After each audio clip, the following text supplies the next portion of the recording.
आज से हम सोलो लेवलिंग सीजन 2 के एपिसोड 1 से शुरू करने वाले हैं। सो वीडियो को एंड तक देख लो, मजा आएगा। पिछले एपिसोड में हमने देखा था जिन्होंने मोनार्च ऑफ शैडो का पावर हासिल कर लिया था और एग्रिस का शैडो भी एक्सट्रैक्ट कर लेता है। इसके बाद उस डंजन से निकलने के बाद सीधा जाके घर में लुढ़क जाता है। बहुत समय तक ऐसे ही सोने के बाद अचानक से उसका फोन रिंग करने लगता है। पता लगता है कि जिन्हो को जिन्हा ने फोन किया था। पता लगता है कि जिन्हा के स्कूल में पेरेंट्स मीटिंग होता है और डांटने लग जाती है जिन्हो, जो कि सोते सोते पूछता है अभी वैसे टाइम क्या हुआ है, जिसको कि सुनने के बाद जिन्हा उसके ऊपर भड़क जाती है। जिसके बाद टाइम देखते हुए जिन्हो फटाक से बेड से उठकर स्कूल के लिए चला जाता है। जिन्हो जो कि काफी ज्यादा सज धज के पहुंच चुका था, उसे देखकर जिन्हा बोलने लगती है आखिर तुम कौन हो, असली सिन जिन्हो किधर है। जिस पर जिन्हो पूछता है मैं अच्छा नहीं दिख रहा क्या। जिसके बाद हम लोगों को दिखाया जाता है पास्ट का रिकैप। इसे आप स्किप भी कर सकते हो। तो हमें बताया जाता है कि डीमन और इंसानों के बीच लड़ाई डंजन के खुलने के बाद से स्टार्ट हो चुका था, जो कि अभी तक जारी है।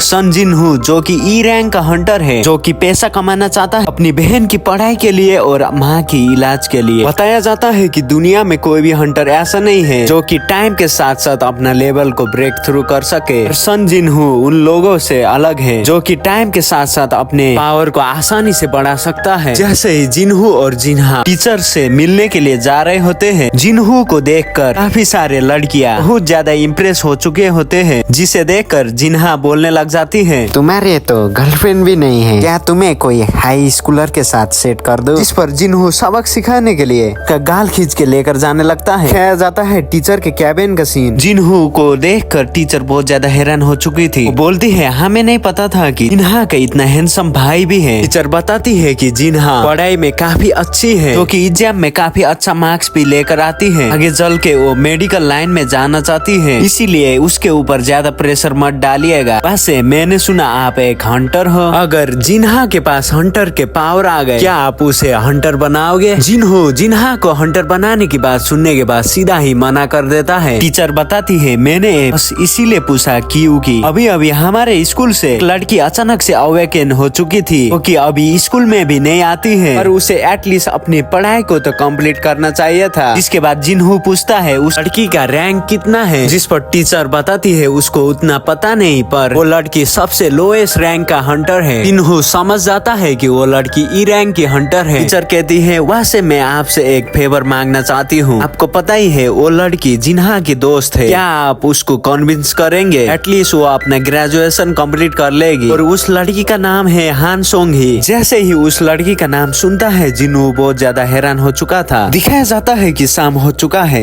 एक लड़की बिल्डिंग से बाहर आ रही होती है। पता चलता है कि ये तो वही लड़की है जिसके बारे में जिन्हो को पता चला था। दिखाया जाता है कि जिन्हो बाहर ही वेट कर रहा होता है। जिन्हो को ऐसे देखकर ये लड़की बहुत ज्यादा शौक हो जाती है और वो लड़की बोलती है क्या टीचर ने आप ही से बात करने को बोला था। जिन्हो एक फोटो दिखाता है और पूछता है क्या ये तुम्हारी दोस्त है। जिस पर ये लड़की समझ जाती है और बोलती है क्या आप जिन्हा के बड़े भाई हो। मुझे नहीं पता टीचर ने आपको क्या बोला, पर मैं अब स्कूल में नहीं आऊंगी और मैं अब से हंटर का जॉब भी नहीं छोड़ सकती। जिसको सुनने के बाद जिन्हो बोलता है रेगुलर नॉर्मल अटैक मॉन्स्टर के ऊपर काम ही नहीं आते, इसीलिए हंटर के साथ वेपन होना जरूरी है। वेपन खरीदना भी बहुत ज्यादा पैसा लगता है। वैसे भी ई रैंक हंटर के लिए प्रॉफिट करना बहुत ज्यादा मुश्किल है। 2-4 पैसे आने के बाद तुम हंटर होना चाहती हो। जिसको सुनकर वो लड़की बोलती है क्या आप मुझे लेक्चर देना चाहते हो, आप भी मत भूले आप भी एक मामूली से ई हंटर हो। जिसके बाद जिन्हो बोलता है मैं तुम्हें लेक्चर देने के लिए नहीं आया हूँ। जिस पर लड़की बोलती है आप किस लिए आए हो। जिन्हो बोलता है मैं तो तुम्हें कमाल का हंटर बनाने के लिए आया हूँ। कहा जाता है एयरपोर्ट का सीन। सरप्राइजिंगली वांग डोंगसू पहुंच चुका होता है साउथ कोरिया में, जिसको की स्वागत करने के लिए हंटर एसोसिएशन के हु जिनजुल भी आ चुके होते हैं। वांग डेंसू कहता है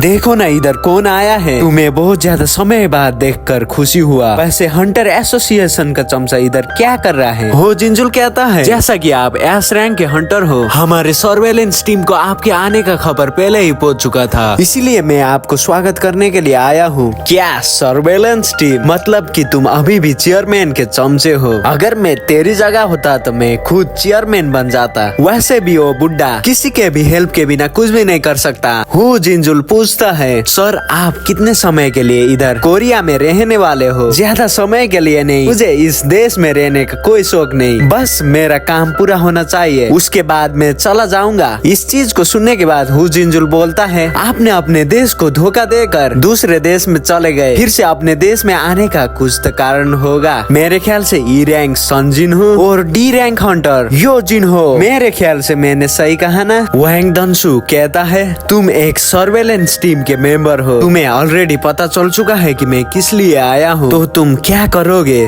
तुम मुझे रोकने की कोशिश करोगे? हो जिनजुल कहता है, मैं तो बस अपना काम कर रहा हूँ। वैंग दंसु कहता है, मुझे तुम हमेशा से पसंद थे। हो जिनजुल क्या कहते हो? तुम मेरे साथ स्काई वेंजर गिल्ड में आ जाओ, मैं तुम्हें वादा करता हूँ कि तुम्हें हायर गिल्ड पोजीशन मिलेगा। हु जिनजुल मना कर देता है। इसके बाद दिखाया जाता है हंटर एसोसिएशन का हेडक्वार्टर। यहाँ पर चोई जुन इन गुन ही को जेजू आइलैंड के ऊपर थर्ड रेड मिशन के बारे में बता रहा होता है। पता चलता है कि उन एंड्स मंस्टर के पास विंग्स भी आ चुके हैं। फिलहाल तो वो मंस्टर अच्छे से उड़ नहीं पाते, पर वो दिन भी ज्यादा दूर नहीं है जब एंड्स मंस्टर सिटी के अंदर भी हमला करने वाले हैं। गोगुन ही चोई जुन इन को अरेंजमेंट करने को बोलता है ताकि अच्छे से एंड्स मंस्टर के ऊपर नजर रख सके। दिखाया जाता है कि डंजन का सीन जहाँ जिनहू और सोंग पहुंच चुके होते हैं। जिनहू सोंग को मिलाता है आन और ह्यून से। असल में पता चलता है कि ये डंजन मिशन स्पेशली नए हंटर के लिए है ताकि हंटर बनने के लिए आसानी हो सके। इस डंजन मिशन को व्हाइट टाइगर गिल्ड ने ऑर्गेनाइज किया होता है। जिनहू जो कि सोंग को लेकर आया है ताकि सोंग के एक्सपीरियंस को बढ़ा सके। दिखाया जाता है कि उधर ए रैंक हंटर किमचुल आ जाता है जो कि व्हाइट टाइगर गिल्ड का ही होता है, जो कि काफी अच्छा टैंकर होता है। इसके स्किल्स तो अमेजिंग होते हैं। किमचुल परेशान होके कहता है, इधर दो ई रैंक हंटर क्या कर रहे हैं? एक तरह से ई रैंक हंटर इन लोगों के लिए बोझ ही होते हैं। आन जो कि इस स्ट्राइक टीम के बारे में हम लोगों को बताता है कि एक ए रैंक का हंटर है और 5 बी रैंक के हंटर है और 2 सी रैंक के और 2 ई रैंक के हंटर, जो कि और कोई नहीं जिनहू और सोंग होते हैं। टोटल 10 बंदे जाने वाले होते हैं डंजन के अंदर। जिनहू जो कि सोच रहा होता है कि ये टीम का कंपोजिशन बहुत ज्यादा अच्छा है तो आज इन लोगों के लिए इजी हो जाएगा। जिनहू सोंग को दिखाना चाहता था कि हंटर मिशन कितने खतरनाक होते हैं। जिनहू जो कि सोचता है कि आज का ये प्लान ही चौपट हो गया। ह्यून जो कि जिनहू के पास आके कहता है, जिनहू क्या तुम आज के इस मिशन में अपना इन्वॉल्वमेंट कम कर सकते हो ताकि नए हंटर के स्किल डेवलप हो सके और एक्सपीरियंस भी बढ़ सके? जिनहू कहता है, ठीक है, ये तो कोई प्रॉब्लम वाली बात नहीं है। जैसे ही ये हंटर के ग्रुप अंदर जाते हैं, गेट का कलर अचानक से बदलने लगता है जिसे कि जिनहू पहले ही नोटिस कर लेता है। जो कि सोंग का हाथ पकड़ के भागने वाला होता है, तभी गेट के अंदर सील लगने लगता है। जिनहू का मुंह ही बाहर निकलता है जो कि हान और बाकी सब से कहता है, जल्दी से प्राइमरी रिलेट स्क्वाड को कांटेक्ट करो, ये एक इमरजेंसी है। तभी ये गेट अचानक से बंद हो जाता है। आन कांटेक्ट करता है व्हाइट टाइगर गिल्ड के गिल्ड लीडर को। बेग यूनहू भी हैरान हो जाता है जब उसे पता चलता है कि एक सी लेवल का गेट रेड गेट में कन्वर्ट हो चुका है। फिर भी वो कहता है, चिंता मत करो, मैं जल्दी से उधर पहुंच रहा हूँ। ये लोग फंस चुके होते हैं रेड गेट के अंदर। ये लोग बर्फीले इलाके के बीचों बीच होते हैं। किमचुल कहता है, तो ये गेट रेड गेट में बदल चुका है। सोंग जो कि काफी ज्यादा कंफ्यूज हो चुकी है। जिनहू उसे बताता है कि ये ऐसा गेट है जिसकी वजह से हमारा कांटेक्ट बाहर के दुनिया से पूरी तरीके से खत्म हो चुका है। हमें इधर से निकलना है तो इस डंजन के बॉस को मारना पड़ेगा या फिर ये डंजन अपने आप ही खत्म हो जाए, जिसको कि सालों लग सकते हैं। जिनहू सोंग को बता रहा होता है, तभी सोंग के पीछे से एक भाला सीधा ही आके एक हंटर को लगता है जो कि सीधा ही मर जाता है। दूसरा एरो सोंग को लगने वाला होता है। अभी हीरो की एंट्री मारकर जिनहू उसे पकड़ लेता है। एक हंटर जिसका नाम पार्क जिन होता है, उसको पता चलता है कि जिनहू के रिफ्लेक्सेस बहुत ज्यादा फास्ट है, जो कि ई रैंक का हंटर तो नहीं हो सकता, जो कि ए रैंक का हंटर या फिर उससे भी ज्यादा हो सकता है।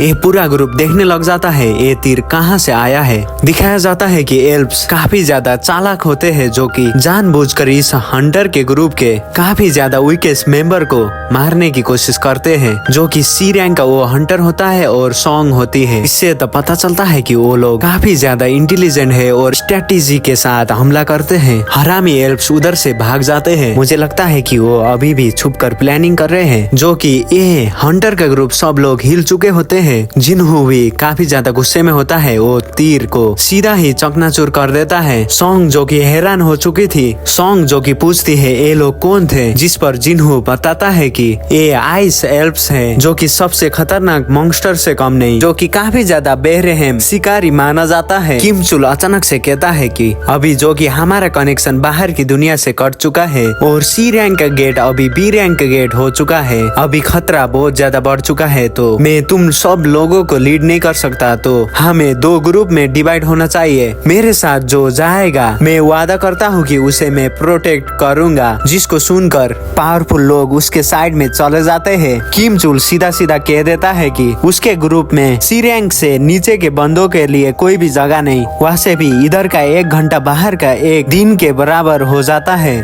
हो सकता है हमें महीने लग जाए इस डंजन के बॉस को हराने में, सो हमें फालतू के लोग नहीं चाहिए। इसी के साथ किम चुल के ग्रुप अलग हो जाते हैं, जो कि आगे बढ़ने ही वाले होते हैं। तभी पार्क हिजिन पूछती है कि मैं क्या इन लोगों के ग्रुप को ज्वाइन कर सकती हूँ, जिस पर किम चुल कहता है हाँ जरूर, तुम्हारे ऊपर है। किम चुल जो कि मन में सोचता है कि क्या इसको इन लोगों के ऊपर दया आ रही है, जो ये लड़की इन लोगों के ग्रुप को ज्वाइन करना चाहती है। खैर मुझे क्या, पार्क हिजिन जिन्हू को कहती है मुझे नहीं लगता है कि किम चुल ने उस एरो को नोटिस किया था, जो कि तुमने काफी आसानी से पकड़ लिया था, तो तुम पक्का ई रैंक के हंटर तो नहीं हो सकते। जिन्हू तो इस चीज को इग्नोर कर देता है। किम चुल कहता है कि हम मेन रोड के तरफ जा रहे हैं। जिन्हू कहता है तो फिर हम फॉरेस्ट के तरफ जा रहे हैं। इसी के साथ ये लोग आगे बढ़ चुके होते हैं। इन लोगों ने पेड़ के ऊपर काफी ज्यादा बड़े निशान को देखकर समझ चुके थे कि इधर आइस बियर होंगे। ये लोग समझ चुके थे कि वो ई रैंक के हंटर की टीम तो आसानी से मरने ही वाले हैं। किम चुल जो कि एक चीज को नोटिस कर लेता है, उस टीम के अंदर सी रैंक के हंटर है और बी रैंक की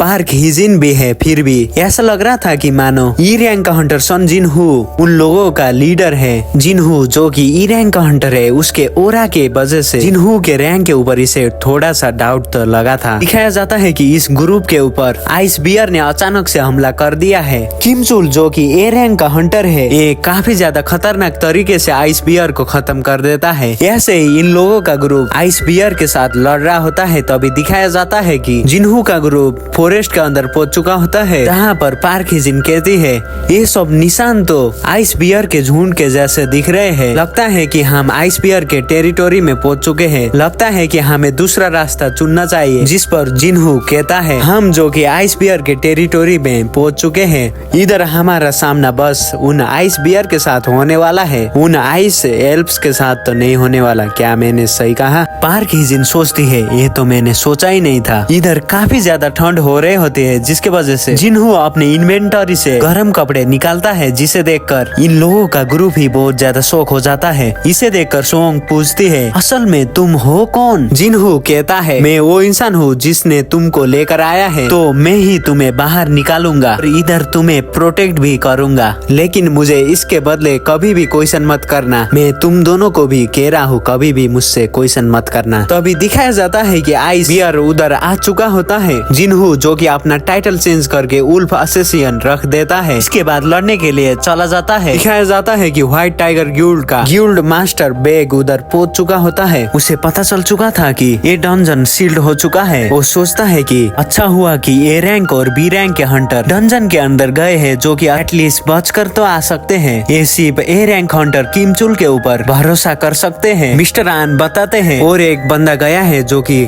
बच कर आ सकता है, जिस पर बेग हैरान होते हैं और पूछते हैं उसका रैंक कितना है, ए या फिर यस रैंक। जिस पर आन बताता है कि वो ई रैंक हंटर है और ऐसा लगता है कि वो री अवेकन हो चुका है। तो अभी दिखाया जाता है कि एक गाड़ी आ चुका है जिसमें होता है डोंग सुक, जो कि आते साथ ही कहता है व्हाइट टाइगर गिल्ड का लीडर इधर क्या कर रहा है? लेवल 1 का डंजन खुल गया है क्या इधर किधर? बेग कहता है हंग डोंग सू तुम इधर क्या कर रहे हो? तुम्हें तो अमेरिका में होना चाहिए। हंग डोंग सू उल्टा ही सवाल करते हुए पूछता है वैसे तुमने ई रैंक हंटर को, जो कि तुम्हारे गिल्ड का भी बंदा नहीं है, तुमने कैसे इस डंजन में जाने दिया? चलो देखता हूँ। वो ई रैंक हंटर को साइड में जिनजुल भी होता है, जो कि सोचता है जिन्हू तुम्हारा लक तो आज बहुत ज्यादा अच्छा है, इस डंजन के अंदर तो डंगसुक भी नहीं जा सकता है। फिर से दिखाया जाता है कि डंजन का सीन जिन्हू बिना कोई वेपन यूज करते हुए इन आइस बियर को हरा देता है, जिसके वजह से उसे काफी ज्यादा पॉइंट्स भी मिल जाते हैं। कुछ समय के बाद ये लोग आइस बियर का